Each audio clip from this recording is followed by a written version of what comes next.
ও আমার মুসলমান ভাইগণ, ও আমার মুসল্লি ভাইরা, শুনুন শুনুন শুনুন। যখন কিয়ামতের পূর্বে এই পৃথিবীর পাপাচার বেড়ে যাবে, এই পৃথিবীতে হত্যাযজ্ঞ বেড়ে যাবে, ইমানদারদেরকে চারিদিকে মারতে থাকবে, ইমানদারগণ মজলুম হয়ে যাবে, নির্যাতনের শিকার হবে। শেষ জামানায় দাজ্জাল আসবে। দাজ্জাল এক হাতে জান্নাত আরেক হাতে জাহান্নাম মানুষকে দেখাবে। সে বলবে, আমি আল্লাহ, আমি আল্লাহ, আমার উপর ঈমান আনো, আমার উপর ঈমান আনো।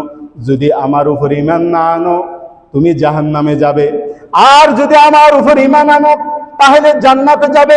এই দেখো, এক হাতে জান্নাত আরেক হাতে জাহান্নাম। তুমি তো জান্নাত জাহান্নাম এতদিন দেখো নাই, আমি তোমাকে বাস্তবে দেখাচ্ছি।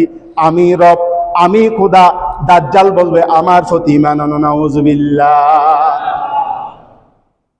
আপনারা একটু দিলের কান নিয়ে দিমাগ দিয়ে বলেন, কেউ যদি আমাদেরকে জান্নাত দেখায়, কেউ যদি আমাদেরকে জাহান্নাম দেখায়, মানুষ বিশ্বাস করবে না? এই তো জান্নাত, এই তো জাহান্নাম, যিনি দেখাতে পারে উনি তো খোদা। নাউজুবিল্লাহ। অনেক ঈমান হারা হয়ে যাবে। আর যারা ঈমান আনবে না, দাজ্জালের ফিতনা থেকে যারা ঈমানকে রক্ষা করবে, পবিত্র কোরআনুল কারীম আল্লাহ পাক একটা সূরা দিয়েছেন, যার নাম হচ্ছে সূরা আল কাহাফ। পবিত্র কোরআনুল কারীমের সূরা আল কাহাফ যিনি জুমার দিন তেলাওয়াত করবে, আমার নবী বলেছেন দাজ্জালের ফিতনা থেকে সূরা কাহাফ তেলাওয়াতকারীকে আল্লাহ পাক বাঁচিয়ে দেবে। আজকে কি বার? জুমাবার। আজকে কি বার? জুমাবার।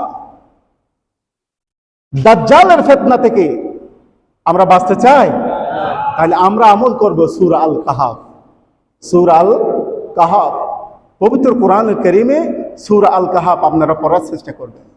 এমনকি সূরা আল কাহাফের প্রথম যদি 10টা আয়াত আপনি আপনার এই দিলের মধ্যে মুখস্থ রাখতে পারেন, আল্লাহ সুবহানাহু ওয়া তাআলা দাজ্জালের ফিতনা থেকে, দুনিয়াবি সমস্ত ফিতনা থেকে আপনার ঈমান আমলকে সালামত রাখবে। সুবহানাল্লাহ।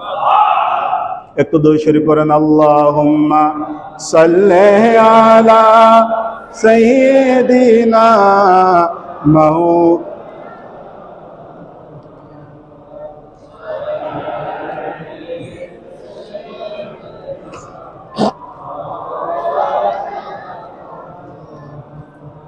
আল্লাহ আপনি দয়া করেন, নসিব করেন মদিনা, নবীজিকে না দেখাইয়া কবর দেশে নিয়েন না।